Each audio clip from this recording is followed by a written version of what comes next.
भाजपा भविष्य में अगर उनको मौका देगी देश चलाने का, तब उनको इस बारे में सोचना चाहिए। अभी उत्तर प्रदेश अगर नहीं संभल पा रहे तो उनको इस्तीफा देना चाहिए, ऐसी मेरी उनको राय है। आरक्षण गरीबी उन्मूलन का कार्यक्रम नहीं है, ये प्रतिनिधित्व का मामला है।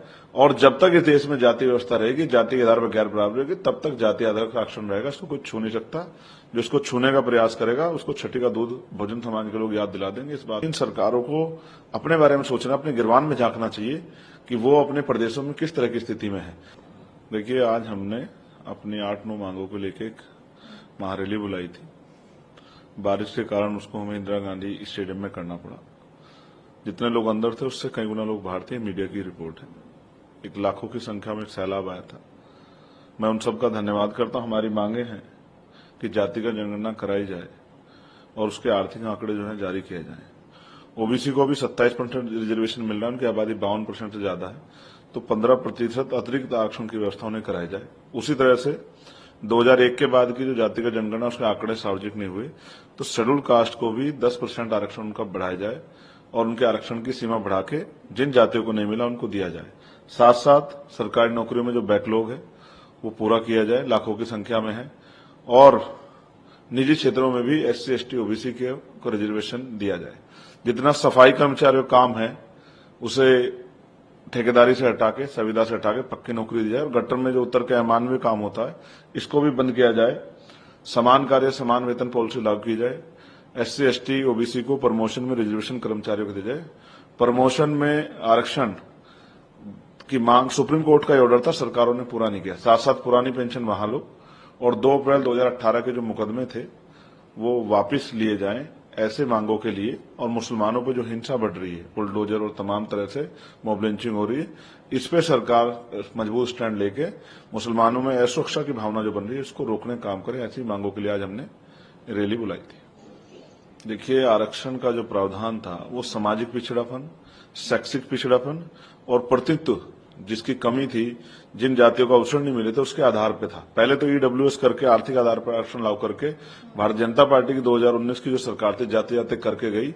ये संविधान के पे आरक्षण के प्रावधान पे बहुत बड़ा हमला था। साथ साथ किसी पार्टी में इतनी हिम्मत नहीं है कि वो आरक्षण को छू सके, वो चाहे कांग्रेस हो या बीजेपी हो। उनके नेता जिस तरह के बयान देते हैं वो उनके व्यक्तिगत बयान है। मैं फिर ये स्पष्ट करूंगा, आरक्षण गरीबी उन्मूलन का कार्यक्रम नहीं है, ये प्रतिनिधित्व का मामला है। और जब तक इस देश में जाति व्यवस्था रहेगी, जाति के आधार पर गैर बराबरी रहेगी, तब तक जाति आधार का आरक्षण रहेगा। इसको कोई छू नहीं सकता। जो इसको छूने का प्रयास करेगा उसको छठी का दूध बहुजन समाज के लोग याद दिला देंगे। इस बात देखिए, वो उनके चुनावी नारे हैं। रही बात भारतीय जनता पार्टी की, तो वो बाबा साहब अम्बेडकर कितना सम्मान करती है, ये भी किसी से छिपावा नहीं है। उनके नेतृत्व में जिस तरह से निजीकरण करके आरक्षण खत्म किया जाए, ये भी किसी से छिपावा नहीं है। मैं स्पष्ट रूप से कहना चाहता हूं कि नेशन फर्स्ट है, देश प्रथम है। बाबा साहब अम्बेडकर ने कहा था कि हम प्रथम और भारतीय हैं। इस बात का ध्यान हर नेता को रखना चाहिए। हाँ, मैं मानता हूं कि हमारे देश में परेशानियां हैं। हाँ, मैं मानता हूं विदेशों में जिंदगी लोगों की आसान है, लेकिन हमें अपने देश में अपने लोगों की जिंदगी आसान करनी है और हमें अपने देश पे गौरव करना चाहिए। ऐसी मेरी जो है सोच है। हमारे लिए देश का तिरंगा और हमारा देश सर्वोपरि है। इसके लिए लाखों बलिदान हुए आजादी के लिए और अभी भी देश की सीमाओं पर हमारे सैनिक बलिदान देते हैं। इस पे किसी को कोई सवाल नहीं खड़ा करना चाहिए। हमारा राष्ट्र हमारा गौरव है और अपने गौरव का सम्मान करना सभी नेताओं की जिम्मेदारी है। देखिए, भविष्य में उनको पहले मौके मिले, उन्होंने कितने लोग जेल में भेजे हैं। और ठीक है, ये तो जनता है, जनता तय करेगी कि इस पर बहुमत रहेगा, कौन अल्पमत में रहेगा।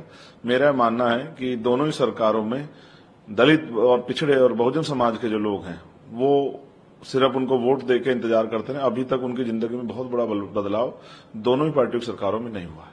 मुख्यमंत्री जी को उत्तर प्रदेश की ज्यादा चिंता करनी चाहिए। उत्तर प्रदेश में जिस तरह से सामंतवाद, गुंडाराज और बहन बेटियों का अपमान और उनकी हत्या, जुल्म, रेप और तमाम तरह की घटनाएं हो रही हैं, जिस तरह से फर्जी इनकाउंटर उनकी सरकार में हो रहे हैं और जिस तरह से दलित पिछड़े वर्ग के लोगों को, मुसलमानों को पीट पीट के मारा जा रहा है, इसके बारे में मुख्यमंत्री को उत्तर प्रदेश कानून व्यवस्था के बारे में सोचना चाहिए। उनके अधिकारी कर्मचारी जो बेलगाम उनके बारे में सोचना चाहिए। उनको देश के बारे में भी चिंता नहीं करनी चाहिए। भाजपा भविष्य में अगर उनको मौका देगी देश चलाने का, तब उनको इस बारे में सोचना चाहिए। अभी उत्तर प्रदेश अगर नहीं संभल पा रहे तो उनको इस्तीफा देना चाहिए, ऐसी मेरी उनको राय है। देखिए, महिला सिर्फ कोलकाता में घटना नहीं हुई, मणिपुर भी इसका उदाहरण है। और देश में कितनी ऐसी जगह है जहां भी फरुखाबाद में, यूपी में, मैं मुख्यमंत्री जी को कह भी रहा था कि 2 नाबालिग बच्चियों को मार के लटका दे, कि उम्र 9 साल थी, की उम्र 14 साल थी। मैं फिर कहना चाहूंगा कि कोई सा स्टेट हो, चाहे वो बंगाल हो, बिहार हो, राजस्थान हो, मध्य प्रदेश हो, दिल्ली हो, यूपी, हरियाणा हो, पंजाब हो, कहीं पे भी अगर बहन बेटियों पे हमले होते हैं, हिंसा होती है या वह असुरक्षा की भावना उनके अंदर पैदा, तो इन सरकारों को अपने बारे में सोचना, अपने गिरबान में झांकना चाहिए कि वो अपने प्रदेशों में किस तरह की स्थिति में है। एनसीआरबी का डाटा इस बात की गवाही दे रहा है कि सबसे ज्यादा महिलाओं पर अत्याचार देश के हर सूबे में हो रहे हैं। जिन सूबों में नहीं हो रहे उनको नहीं कहता, लेकिन जिनमें हो रहे हैं उनको आत्मचिंतन करने की जरूरत है और अपनी कानून व्यवस्था अच्छी करने की जरूरत है। एक दूसरे पर टीका टिप्पणी करने और एक दूसरे पर आरोप प्रत्यारोप की बजाय अपने स्टेटों को सुधारें तो ज्यादा अच्छा रहेगा। देखिए, प्रधानमंत्री कहीं भी घूम सकते हैं, लेकिन मेरा ये कहना है कि प्रधानमंत्री जी को मणिपुर जाना चाहिए। और मणिपुर हमारे देश का हिस्सा है। हम लंबे समय से मणिपुर को इग्नोर कर रहे हैं, मणिपुर को महसूस करा रहे हैं कि वो हमारे देश का हिस्सा नहीं है, उनकी परेशानी हमारी परेशानी। हम मणिपुर के बारे में चिंतित हैं। मैं देश की सरकार से मांग करता हूं कि राजनीति से अलग हटकर मणिपुर का समाधान निकालना चाहिए। मणिपुर की बच्चियां, बेटियां, माएं, बच्चे, बुजुर्ग सब लोग देश की सरकार की तरफ देख रहे हैं। वो पावर में है, वो चाहें तो इस स्थिति को सुधारा जा सकता है। मैं प्रधानमंत्री विशेष आग्रह करूंगा कि मणिपुर पे की तरफ देखें और मणिपुर जाएं और मणिपुर की समस्या से निजात दिलाएं। उनकी पार्टी के नेता तो बहुत बड़े बड़े वादे करते हैं यूक्रेन से लेकर तब, लेकिन मणिपुर तो हमारा ही प्रदेश है।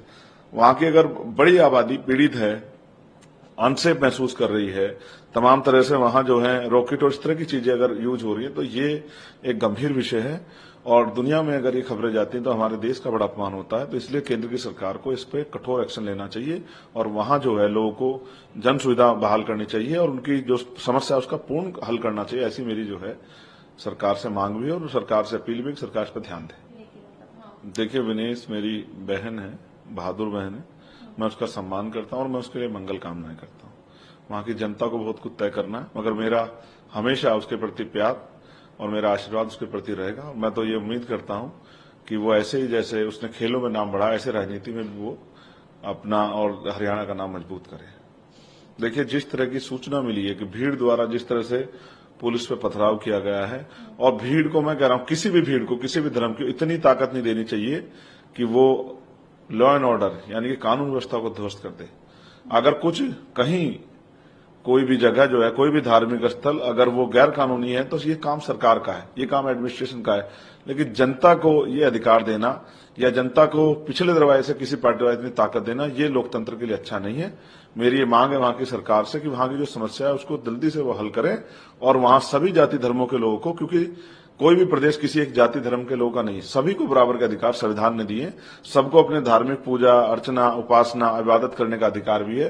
तो ऐसे मामलों को, ये संवेदनशील मामले, सरकार को तेजी से इन पर कार्रवाई करनी चाहिए और भीड़ को इस तरह की जो है प्रदर्शन और उस तरह का मौका